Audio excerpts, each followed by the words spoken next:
नमस्ते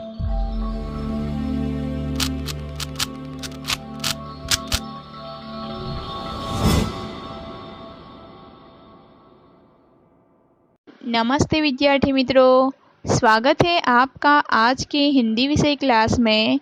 विद्यार्थी मित्रों, आज हम मंथली टेस्ट के आधारित पुनरावर्तन के रूप में इकाई नंबर 1, 2 और 3 का थोड़ा सा अभ्यास करेंगे। तो चलो विद्यार्थी मित्रों, इकाई नंबर 1, चित्र के संग संग। विद्यार्थी मित्रों, यह एक चित्रपाठ है। चित्र को देखकर बताना है कि चित्र में कौन कौन सी क्रियाएं हो रही हैं। तो चलो, साइकिल की दुकान वाला साइकिल की टायर में पंप से हवा भर रहा है। एक गुब्बारे वाला गुब्बारे बेचने जा रहा है। गुब्बारे हवा में उड़ रहे हैं। एक कुंजनी मतलब सब्जी बेचने वाली टोकरी में सब्जियां लेकर उन्हें बेचने जा रही है। एक कुत्ता रास्ते में लेटा हुआ है। दुकान के डंडे पर तोता बैठा है। सड़क पर एक व्यक्ति बाइक पर बैठकर जा रहा है। बाइक के पीछे एक रिक्शा जा रही है। रिक्शे में एक यात्री बैठा है। रिक्शे के पीछे 2 कारें हैं। सड़क पर एक मोची अपने सामान के साथ बैठा है और शायद ग्राहक की राह देख रहा है। दूसरा चित्र देखते हैं कि दूसरे चित्र में क्या हुआ कि टायर फटने पर टायर में हवा भरने वाला आदमी गिर पड़ा। कुंजदिन की सिर पर से टोकरी गिर गई और सब्जियां जमीन पर बिखर गई। डंडे पर बैठा तोता उड़ने लगा। बंधे हुए गुब्बारे छूटकर यहाँ वहाँ उड़ने लगे। मोची का सामान इधर उधर बिखर गया। लेटा हुआ कुत्ता उठकर भागने लगा। विद्यार्थी मित्रों, यह इकाई नंबर 1 हुई। अभी हम इकाई नंबर 2 का अभ्यास करेंगे, जिसका नाम है तब याद तुम्हारी आती है। यह एक कविता है। जब बहुत सुबह चिड़िया उठकर कुछ गीत खुशी के गाती है, कलियां दरवाजे खोल खोल जब दुनिया पर मुस्काती है, खुशबू की लहरें जब घर से बाहर आ दौड़ लगाती है, हे जगत के सृजनहार प्रभु तब याद तुम्हारी आती है। अभी हम इसका सरल अर्थ देखेंगे, भावार्थ देखेंगे। चिड़िया भोर में जल्दी उठकर इस तरह चहचहाने लगती है जैसे वे खुशी के कुछ गीत गा रही है। कलियां भी अपने दरवाजे खोल खोल दुनिया पर मुस्काने लगती है। खुशबू की लहरें फूलों में से निकलकर चारों ओर फैलने लगती है। इस सृष्टि को रचने वाले प्रभु, यह सब देखकर मुझे तुम्हारी याद आ जाती है। दूसरी पंक्ति देखते हैं। जब छमछम बूंदें गिरती है, बिजली चमचम कर जाती है, मैदानों में वन बागों में जब हरियाली लहराती है, जब ठंडी ठंडी हवा कहीं से मस्ती धोकर आती है, हे जग के सृजनहार प्रभु तब याद तुम्हारी आती है। इस काव्य पंक्ति का भावार्थ सरल अर्थ देखो।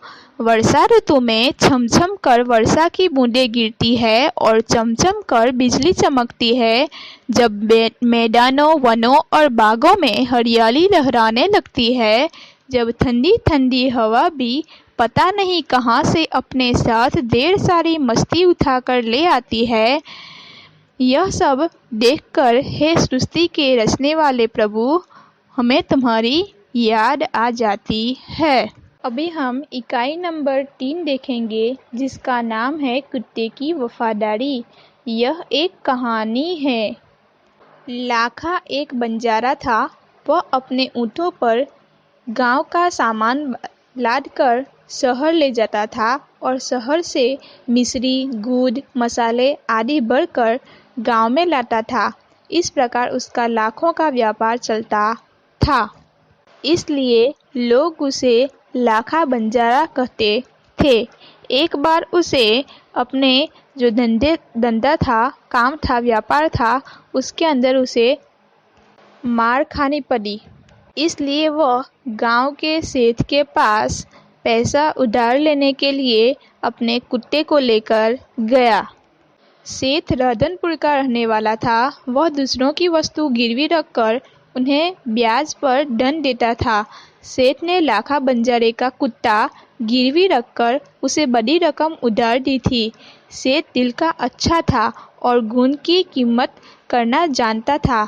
लाखा बंजारे के कुत्ते की वफादारी पर खुश होकर उसे मुक्त कर दिया और लाखा का कर्ज भी माफ़ कर दिया।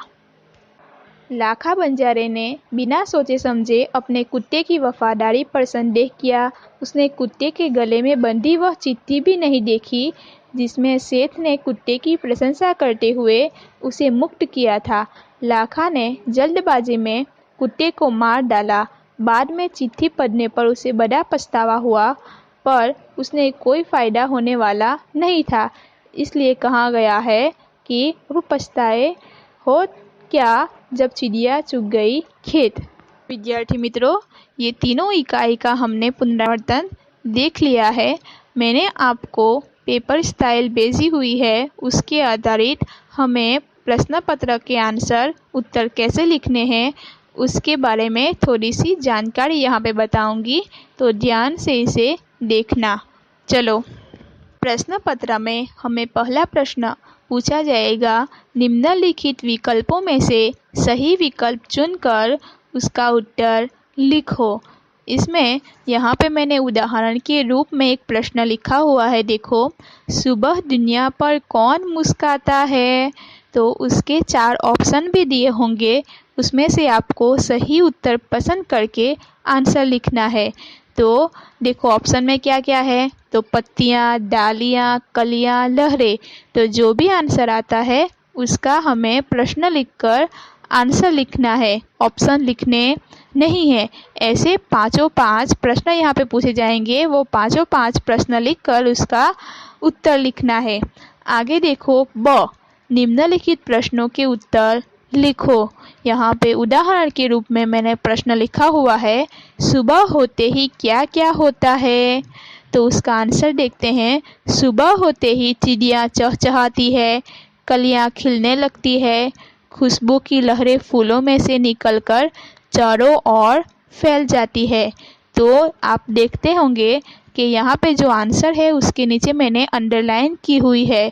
तो आपको भी जब आप उत्तर लिखो तभी भी आपको क्या करना है, जो भी उत्तर लिखा हुआ है उसके नीचे अंडरलाइन करनी है।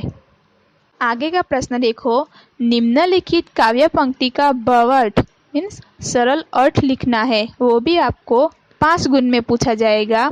तो यहाँ पे उदाहरण के रूप में 2 पंक्तियाँ लिखी हुई है, देखो, तेरी है जमी तेरा आसमां, तू बड़ा मेहरबान तू बख्शिश कर। तो उसका सरल अर्थ क्या होगा, देखो, हे प्रभु ये सारा संसार, संसार मीन्स दुनिया, तेरा है, तू बड़ा दयालु है, तू हम पर अपनी दया दृष्टि रखना। तो यह क्या हुआ, यह जो 2 काव्य पंक्ति दी हुई है उसका सरल अर्थ। प्रश्न नंबर 2 में हमें दिया जाएगा कि निम्नलिखित रूपरेखा के आधार पर कहानी लिखकर उसे उचित शीर्षक दीजिए। रूपरेखा में आपको 2-3 वाक्य लिखे होंगे, इस वाक्य को आपको जोड़ना है और अच्छी तरह से आपको कहानी बनानी है और इसका शीर्षक भी लिखना है, वो आपको 5 गुण में पूछा जाएगा। मैंने आपको उदाहरण के रूप में यहाँ पे एक कहानी दी हुई है जिसके द्वारा आप देख सकते हो कि हम कहानी कैसे लिख सकते हैं या कहानी कैसे लिखी जा सकती है। तो विद्यार्थी मित्रों, मुझे आशा है कि आपको ये सारा पुनरावर्तन समझ में आ ही गया होगा। आपको स्वच्छ और अच्छे राइटिंग में अपना टेस्ट का कार्य पूर्ण करना है। आभार।